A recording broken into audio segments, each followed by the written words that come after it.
Amigos, me fascina el libro de los Hechos, porque es el cristianismo en acción, y muestra cómo aquellos creyentes vivieron su vida cristiana sobrenaturalmente. Y esta serie se llama ¿Cómo vivir sobrenaturalmente?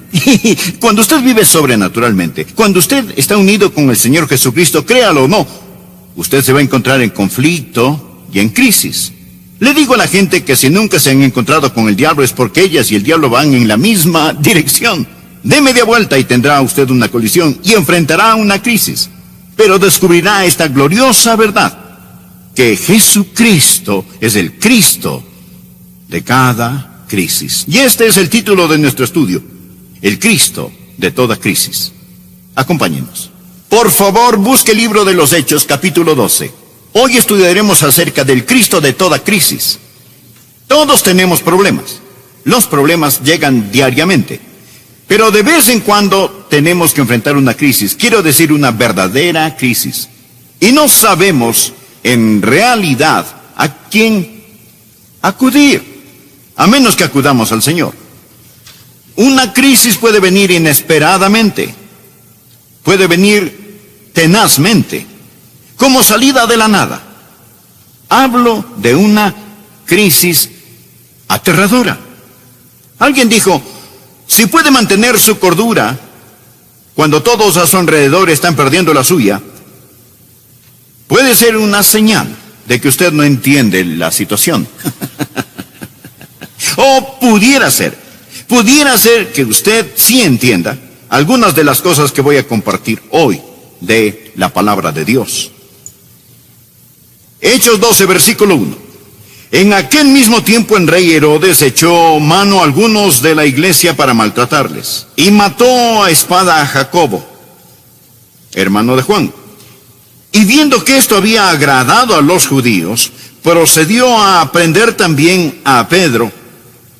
Eran entonces los días de los panes sin levadura, y habiéndole tomado preso, esto es, a Pedro, le puso en la cárcel, entregándole a 4 grupos de 4 soldados cada uno, para que le custodiasen, y se proponía sacarle al pueblo después de la Pascua. Así que Pedro estaba custodiado en la cárcel, pero la iglesia hacía sin cesar oración a Dios por él. Y cuando Herodes le iba a sacar, aquella misma noche estaba Pedro durmiendo entre 2 soldados, sujeto con 2 cadenas. Y los guardas delante de la puerta custodiaban la cárcel. Y he aquí que se presentó un ángel del Señor, y una luz resplandeció en la cárcel, y tocando a Pedro en el costado, le despertó diciendo, levántate pronto. Y las cadenas se le cayeron de las manos. Le dijo el ángel, cíñete y átate las sandalias. Y lo hizo así. Y le dijo, envuélvete en tu manto y sígueme. Y saliendo le seguía, pero no sabía que era verdad lo que hacía el ángel, sino que pensaba que veía una visión. Habiendo pasado la primera y la segunda guardia, llegaron a la puerta de hierro que daba a la ciudad, la cual se les abrió por sí misma, y salidos pasaron una calle, y luego el ángel se apartó de él. Ahora, hasta aquí la lectura, continuaremos leyendo más tarde, pero déjeme mencionar el trasfondo, reiterar lo que había sucedido. Herodes fue un hombre salvaje, cruel, impío y vil. Quería torturar, hostigar, perturbar la iglesia. Ya había apresado a Santiago, el hermano de Juan, y lo había condenado a muerte. Y vio que eso complació a la multitud y se dijo, bien, apresaré a Pedro. Y puso a Pedro en prisión. Y dijo, después de la Pascua, lo sacaré, y lo haré más corto de estatura, le cortaré la cabeza. Herodes era un hombre absolutamente feroz, vil, diabólico y cruel. Esa era la situación, y verdaderamente era una gran crisis. ¿Cómo enfrenta usted una crisis? ¿Qué hace en tiempos de crisis? Bien, quiero compartir con usted hoy 4 pensamientos. Por favor, anótelos. Los necesitará. Pueden necesitarlos ahora mismo. Algunos de los que me escuchan están en medio de una crisis genuina, pero si no, lo llegará a estar. Primero, debemos respetar el misterio de la providencia de Dios. De la providencia de Dios. Al mirar este capítulo, hay una palabra que sobresale: providencia. Es decir, usted va a ver la escondida mano de Dios. Dios está trabajando, pero usted no puede ver a Dios trabajando. Usted puede estar en medio del caos ahora mismo. Parece que nada tiene sentido. Todo lo que pensó que estaba seguro, bien clavado, se desarma. Y el diablo está sacando los clavos. Escúcheme. Solo porque no tiene ningún sentido para usted, no significa que no tenga sentido. Muchos tenemos preguntas. Al mirar este capítulo podríamos decir: ¿por qué? ¿Por qué dejó Dios que Herodes fuera rey? ¿No es Dios Dios? ¿Cómo pudo Dios dejar que un tipo como Herodes fuera rey? Si yo fuera Dios, lo convertiría en un sapo. ¿Y por qué? ¿Por qué Santiago debió morir y Pedro ser liberado? ¿Por qué? ¿Es que Dios tiene favoritos? ¿Es Dios caprichoso? ¿O ha perdido el control? ¿Por qué suceden todas estas cosas? Amigo, quiero decirle algo. No vivimos de explicaciones. La vida no es un problema que debe ser resuelto, es un misterio que debe ser vivido. Y a veces usted tiene que retroceder y simplemente mirar lo que voy a llamar la escondida mano de Dios. Y usted necesita respetar eso. Algunas veces miramos lo que Dios hace y cómo pone sus colores en el cielo y decimos: Señor, lo estás haciendo bien. Y de pronto Dios lo embarra todo. Y decimos: Señor, lo arruinaste. ¿Se ha sentido así alguna vez? Señor, ¿por qué permitiste que esto suceda? Solo porque las cosas no tienen sentido para usted, no piense que no tienen sentido. Y solo porque no puede ver a Dios trabajando, eso no significa que Dios no esté trabajando. Aquí está Herodes con su poder diabólico, Santiago asesinado y Pedro liberado. Tenemos todas estas cosas trabajando juntas. La llamamos la soberanía de Dios, la llamamos la providencia de Dios. Anote al margen Romanos 8:28. Y sabemos que a los que aman a Dios, todas las cosas les ayudan a bien. Esto es, a los que conforme a su propósito son llamados. Ahora, la mayoría tenemos la idea de que vamos por la vida, y la vida es buena, luego se pone mala, y después se pone buena otra vez. Por lo general no es así. La vida no es 50 kilómetros de camino bueno, luego 10 kilómetros de camino malo, después otros 50 de camino bueno. No, por lo general la vida es como los rieles del tren. Un riel bueno y un riel malo. Y los dos rieles corren paralelamente. ¿Lo han notado eso? Cosas maravillosas están pasando y bendiciones, pero al mismo tiempo parece que hay ciertos problemas en la vida. No siempre podemos hacer que se solucionen. Ahora, bien, lo bueno y lo malo parecen correr en rieles paralelas. Ahora, muchos de nosotros no entendemos eso. Por ello deseamos llegar a los tiempos de vida donde nada malo acontece. Y decimos: me alegraré cuando los problemas terminen para hacer lo que deseo hacer. Si estudia, me alegraré cuando las clases terminen para empezar a hacer lo que quiero hacer. Si los hijos están pequeños, me alegraré cuando crezcan, así podré hacer lo que quiero hacer. Y si está enfermo, me alegraré cuando esté sano, así podré servir a Dios.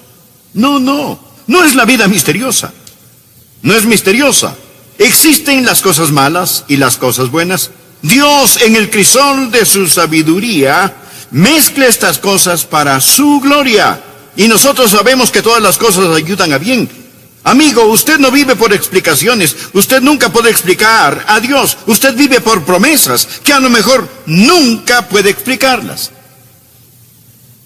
¿Sabe? Si fuera un niño se preguntaría: ¿por qué Dios pone vitaminas en las espinacas y no en los helados? Deje que Dios sea Dios. Usted debe respetar, escúcheme, el misterio de la providencia de Dios. Permítale a Dios ser Dios, y solo porque para usted no tiene sentido no significa que no tenga sentido. Y si se encuentra en una crisis, no demande entenderla. ¿Entendió? Segundo, debemos solicitar el ministerio del pueblo de Dios. Ahora, ¿cuál es el ministerio del pueblo de Dios? Es la oración. Veamos el versículo 5. Así que Pedro estaba custodiado en la cárcel, pero la iglesia hacía sin cesar oración a Dios por él. Este es un gran versículo en oración. Parecía que no había esperanza para Pedro. Él está bajo seguridad máxima. La puerta de la prisión está custodiada afuera por 2 guardias. Había 16 guardias custodiando a Pedro. Debió de haber sido bastante importante para contar con 16 guardias personales. Y más de eso, cada mano la tenía encadenada a un guardia. Mi amigo, si debiéramos hablar de alguien en problemas, Pedro está en problemas. En una crisis debe haber oración. Y cuando no hay esperanza en el plano horizontal, siempre hay esperanza en el plano vertical. Quiero que miremos esta oración y nos detengamos ahí por un momento. Porque recuerde que cuando existe el misterio de la providencia de Dios, existe el ministerio del pueblo de Dios. Quiero que vea primero lo que voy a llamar la frecuencia de la oración. Veamos el versículo 5. La oración se hizo sin cesar. Ahora, ellos oraban y no dejaron de orar. Y seguramente se preguntaban, ¿por qué Dios no contesta nuestras oraciones? Pedro estaba en la cárcel y Dios parece no tener ningún apuro en sacarlo. Pero Dios está tratando de enseñarles una lección sobre oración, y una de las grandes lecciones acerca de la oración es persistencia. En segundo lugar, debe haber fervor en la oración. ¿Escuchó? Fervor en la oración. Las palabras sin cesar pueden traducirse intensamente. Oraban intensamente. Me pregunto qué sabemos acerca de orar intensamente. Pero le diré una cosa. Cuando usted esté en una crisis, aprende a orar intensamente. Muchos oramos esta mañana, pero me atrevo a decir que entre quienes me escuchan, si yo les preguntara a muchos, no podrían decirme específicamente por qué oraron esta mañana. Solo fue una oración general, sin ninguna intensidad. Me gusta Jeremías 29:13, donde Dios dice, y me buscaréis, y me hallaréis, porque me buscaréis de todo vuestro corazón. Una de las cosas de las cuales estoy tratando de curarme es la de la oración casual, de la oración sin intensidad, oración que cuesta poco. ¿Sabe que la Biblia llama a la oración una lucha? Una versión traduce Romanos 15:30 así: Pablo les suplica, les ruego, hermanos, por nuestro Señor Jesucristo y por el amor del Espíritu, que se unan conmigo en esta lucha y que oren a Dios por mí. Que se unan conmigo. Ha pensado en la oración como una batalla, como una lucha. A veces no tenemos ganas de orar, así que no oramos. Mi amigo, si hay un tiempo cuando usted debe orar, es cuando usted no siente ganas de orar. Ore hasta que tenga las ganas. Pero ore no solo frecuentemente, sino también fervientemente, y descubra la fraternidad de la oración. La Biblia dice que la iglesia oraba. Nuevamente, versículo 5, la iglesia hacía oración sin cesar. Eso quiere decir que se reunieron para orar. Jesús dijo, donde están 2 o 3 congregados en mi nombre, allí estoy en medio de ellos. Si 2 de vosotros se pusieran de acuerdo en la tierra acerca de cualquier cosa que pidieren, les será hecho por mi Padre que está en los cielos. Dios se complace cuando sus hijos oran, pero se complace mucho más cuando oran en fraternidad. No hay nada que nos pueda unir más como iglesia que la oración. Si usted ha tenido un compañero o compañera de oración, sabe que su corazón y el de la otra persona están eslabonados, y las veces que Dios visita cuando la iglesia ora son gloriosas y maravillosas. Es lo que llamamos la fraternidad de la oración. Esta clase de oración hizo la iglesia por Pedro. Y luego deseo que note la fe de la oración. La oración era a Dios. Era a Dios. Se hizo oración a Dios. No estaban orando el uno por el otro. No estaban orando para impresionarse mutuamente. Muchas de nuestras oraciones son pequeñas oraciones memorizadas. Escuché de un joven abogado recién graduado que abrió su nuevo y elegante firma. No tenía todavía clientes, ni siquiera tenía secretaria, pero tenía su nombre en la puerta. Escuchó pasos en el corredor, pensó que venía su primer cliente, tomó el teléfono para aparentar que estaba ocupada y dijo, lo siento, no puedo, no. Tal vez para el próximo jueves. Tengo un importante caso de una corporación el miércoles. Tal vez podamos arreglar algo para después. Colgó el teléfono. Para entonces el hombre estaba parado frente a su escritorio y dijo, sí señor, ¿en qué puedo servirle? Y el hombre contestó, soy de la compañía de teléfonos, vengo a conectar su línea telefónica.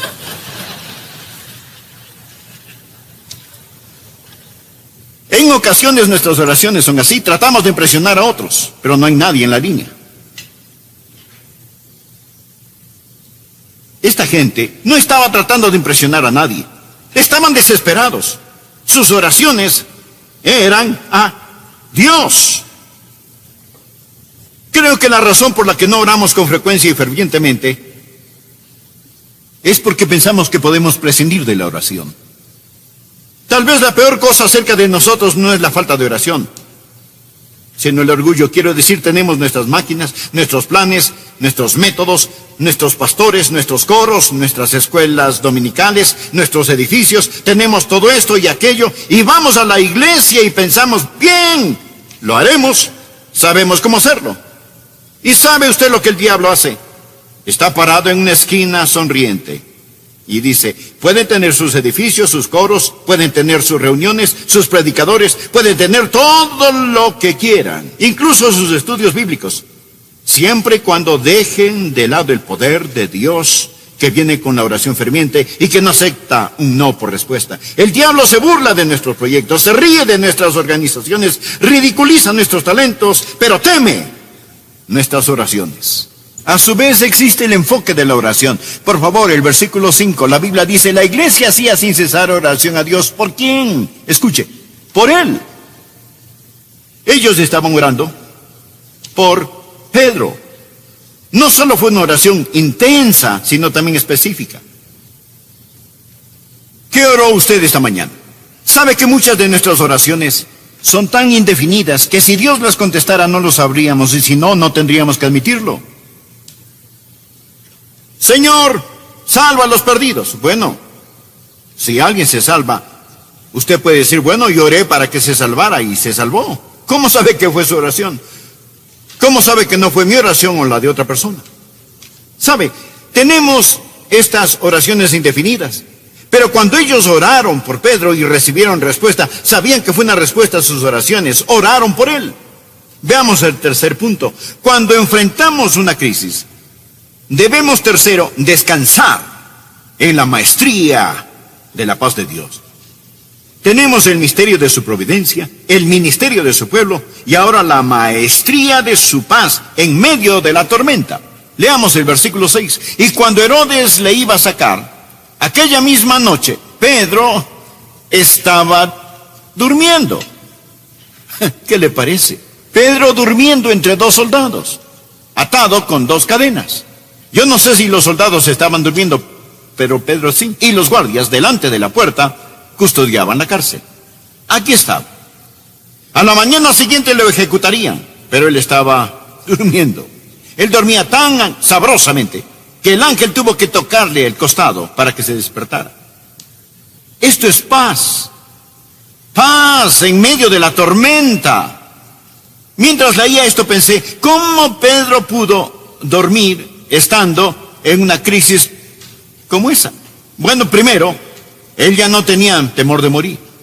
Él ha visto al Cristo resucitado.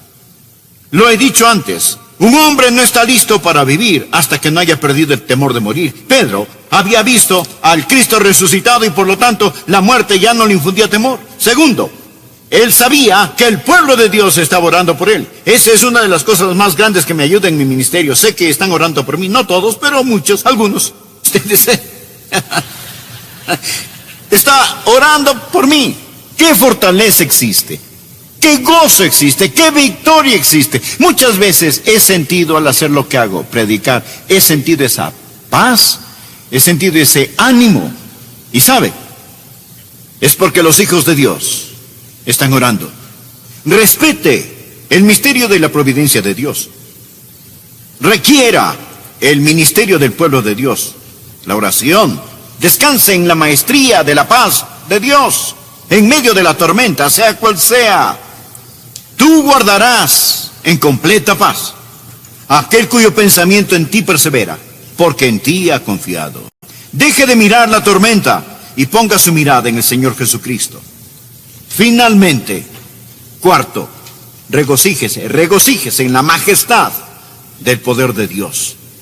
Ahora, ¿piensa usted que Dios había perdido el control cuando Santiago fue ejecutado? ¿Que había perdido el control cuando Pedro fue puesto en la cárcel? De ninguna manera. Dios está en su trono. Algunos pudieron pensar que Dios era débil y que no podía hacer nada, o que a Dios no le importaba el asunto. Usted puede pensar en relación con su problema, usted dirá, ¿dónde está Dios? ¿Dónde está Dios? ¿Es Dios capaz o no le importó a Dios? Es interesante el notar que la liberación de Pedro llegó al último instante. Quiero decir, Dios se tomó su tiempo en este asunto. De hecho, toda esta historia se desarrolla sin premura. No había forma de que Pedro pudiese abrir las puertas de la prisión, pero sí había forma de que pudiese abrir la de la casa. No podemos cambiar el agua en vino, pero sí llenar los cántaros. No podemos levantar a Lázaro de la tumba, pero sí quitarle sus ropas funerales. Verá, hay cosas que podemos hacer y la oración nunca debe ser una excusa para la ociosidad. Necesitamos entender que debemos orar a Dios por nuestro pan cotidiano, pero la Biblia también dice, si alguno no quiere trabajar, tampoco coma. ¿No ama usted el balance de la palabra de Dios? Aquí Dios se mueve en poderosa majestad. Dios aún está en su trono. Bueno, se nos agota el tiempo. Mas el rey Herodes fue herido de muerte debido a su arrogancia y su orgullo y fue comido por los gusanos, algo verdaderamente repugnante. Con todo, usted puede ver la escondida mano de Dios en todo esto. Bien, escúcheme. Si está en una crisis y Dios no lo libera, recuerde que Él no liberó a Santiago. Y no es porque Dios no pueda hacerlo. Y si Dios no está trabajando de acuerdo a lo que usted pueda ver, eso no significa que Dios no esté trabajando. Y si lo malo parece tener éxito, recuerde que el éxito de lo malo es temporal. Woodrow Wilson dijo una vez, prefiero fallar temporalmente con una causa que finalmente triunfará, que tener éxito temporalmente con una causa que finalmente fracasará. Bien, si usted está en una crisis, y algunos de ustedes están en verdaderas crisis, déjeme darle 4 cosas para que las recuerde. Primero, no demande el entender. Nunca lo entendería. Segundo, recuerde el recurso de la oración. Tercero, ponga sus ojos en Dios y descanse en su amor. Y cuarto, espere que el poder de Dios se mueva en su tiempo y a su manera. Amigo, Él lo hará. Él es el Cristo de toda crisis. Amado amigo, existe una crisis que le ayudará en todas las otras crisis, y esta es cuando usted recibe a Cristo como su Salvador y Salvador personal. Esta es una crisis, pero buena. Existe un tiempo en el cual usted pasa de muerte a vida, de tinieblas a la luz, del infierno al cielo, al depositar su fe en Jesús. ¿No cree que es tiempo que lo haga? ¿Realmente? ¿No desea saber que es salvo? ¿No le gustaría tener esa gran seguridad de que cuando usted muera o cuando Jesús regrese usted va rumbo al cielo? ¿Y no le gustaría su presencia en su vida ahora mismo?